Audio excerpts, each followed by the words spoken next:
The Beast with Six Toes, or The Stannup Maxim, by J.R. Dullard, as channeled through Bob Lever.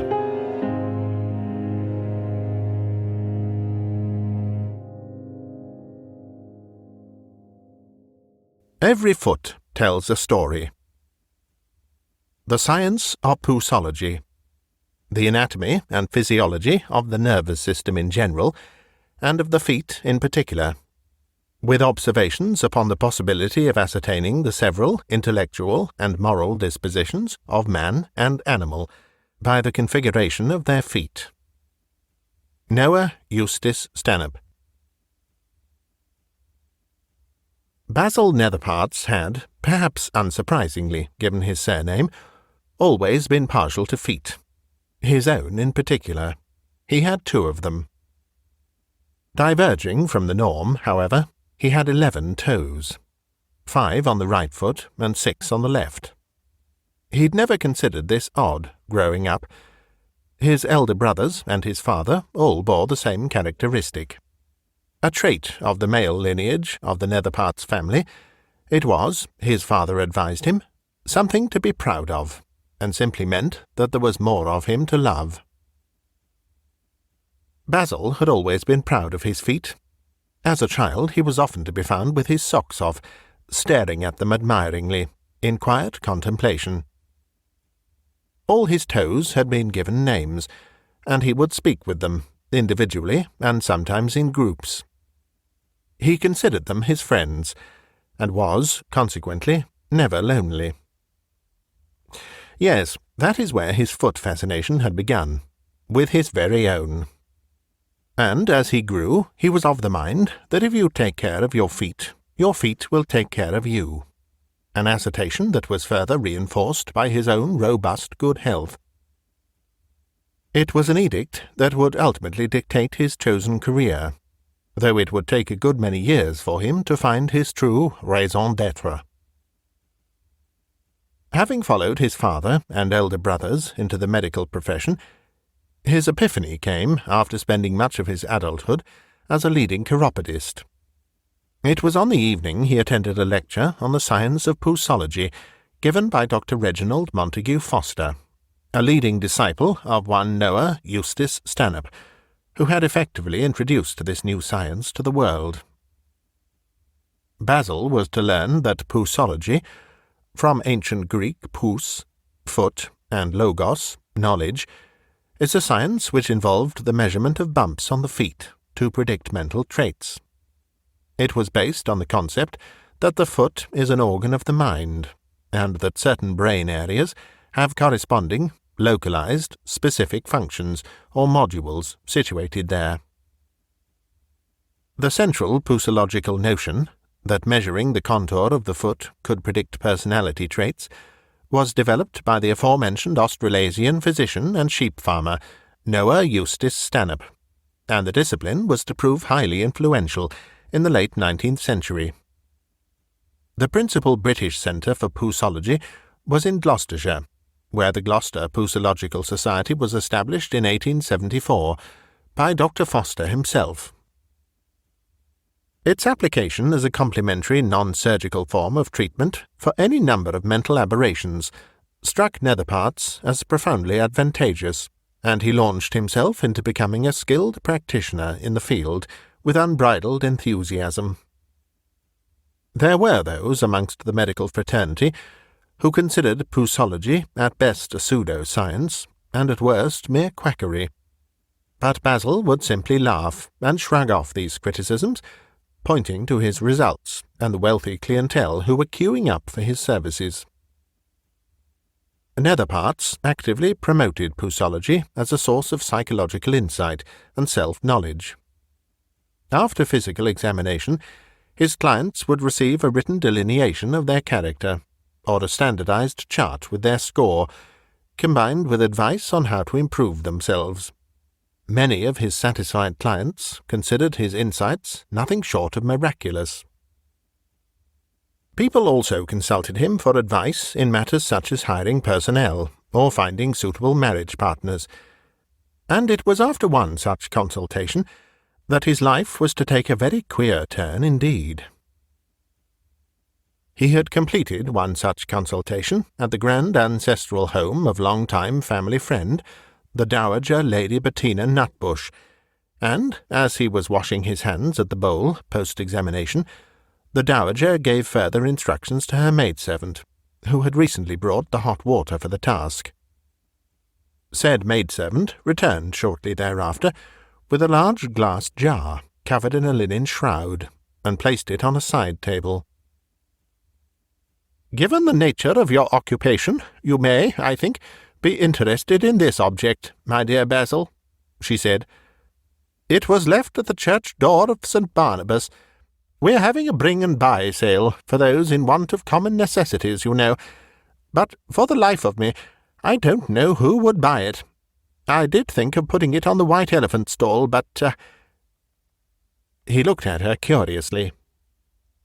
"It is yours if you want it. Be so good to take off the cover." He crossed to the object, and, removing the drape, was entirely unprepared for what he was to find underneath. It was a foot. A man's foot. A disembodied foot. Amputated just below the calf, with one clean cut, and preserved, by all appearances, in a formalin solution. "Do say you'll take it off my hands, Basil. No charge. I have no use for it, though it might be useful at one of your pusological demonstrations." "And you say you know nothing of its history?" "Why, no, I'm afraid. Nothing at all. It was left, I believe, under cover of the night, and I, for one, am not surprised." He had not, in truth, been at all inclined to take up the Dowager's generous offer, but had felt obliged, it being good practice to keep his wealthy clients happy. None the less, returning home in the waning light of that autumn day, he had locked the unwelcome gift in an outhouse, until such time as he could think of a suitable repository. He dined that evening with little appetite, then dismissed his housekeeper, before retiring to his study to draft the Dowager's detailed post-examination report. But, as the cold wind whistled outside the window, he struggled to find the phraseology necessary, so as not to alarm Lady Nutbush as to the nature of the moral turpitude he had detected upon his examination, and so went to his bureau to pour himself a fortifying measure of brandy. Returning to his desk, he was alarmed to find the specimen jar he had so deliberately locked in the outhouse, now placed on his office desk. In the eerie light cast from the oil lamp, the foot looked pale, yet almost horribly alive. He drew closer, and examining the contents minutely, he was startled to find the foot appeared to have grown an extra toe, or, at least, he had failed to detect said toe upon the initial, cursory examination. A left foot with 6 toes, approximately size 9, and bearing a remarkable resemblance to his own. The nails were trimmed, the toes perfectly formed. He considered, albeit briefly, of naming them and having a conversation, but was dissuaded, as the toes began to waggle before his very eyes. They began to waggle before his very eyes, I tell you, and the foot began to flex. The solution inside the jar began to swash wildly about, and, as Basil threw up his hands in horror, the lid blew off, and the limb leapt free, and landed on his blotter. It hopped then onto the carpet, and out of the study door, which stood ajar. He followed, horrified. A trail of damp footprints lay on the hall floor, leading to the kitchen, and ending at the cat flap that now swung ominously to and fro. Basil raced back to the study, locking the door behind him. He quickly replaced the lid on the jar to stem the strong pickle-like stench of the formalin, and to prevent what remained of the liquid from evaporating, then collapsed onto the couch, where he spent an uncomfortable night. At first light, he was awoken by his housekeeper hammering incessantly at the study door. He unlocked it to find her in much distress, a look of inexplicable horror mixed with disgust on her face. "Whatever is the matter, woman?" he ejaculated, perhaps a little too forcefully, for tears sprang to her eyes. "Oh, sir! Oh, dear!" she ejaculated in turn. "'Tis the cat, sir! Tiddles the cat, sir!" "What of him?" "He's dead, sir." "Dead?" "Yes, sir." She shuddered. "And it looks as if he was stomped to death, and all. Why, he's as flat as one of Cook's pancakes." And here she fainted clean away. Having had Cook settle the housekeeper and attend to her in her quarters, Basil returned to his study to complete the drafting of the Dowager's report, without further consideration to any undue propriety in the execution, before setting off on foot to deliver it. The church of St. Barnabas was on his way, and, on impulse, he called there to see if the Reverend in situ could shed any further light on the supposed gruesome donation. No one was at home, however, and so Netherparts hurried on, taking a short-cut through the graveyard on the way to his ultimate destination. It was en route through the graveyard that Basil came upon the hunched figure of the gravedigger at labour, who greeted him cordially, and leaning on the handle of his shovel, asked if he might provide assistance in the Reverend's absence. "I believe a specimen jar was left at the church door recently." "A specimen jar?" The gravedigger looked at him blankly. "Yes, a specimen jar." Basil hesitated. "It contained a dismembered foot." "I've heard of none such," the gravedigger replied, "though I have heard tell of a man with one foot who is buried around here, somewhere." He paused and looked around. "In an unmarked grave.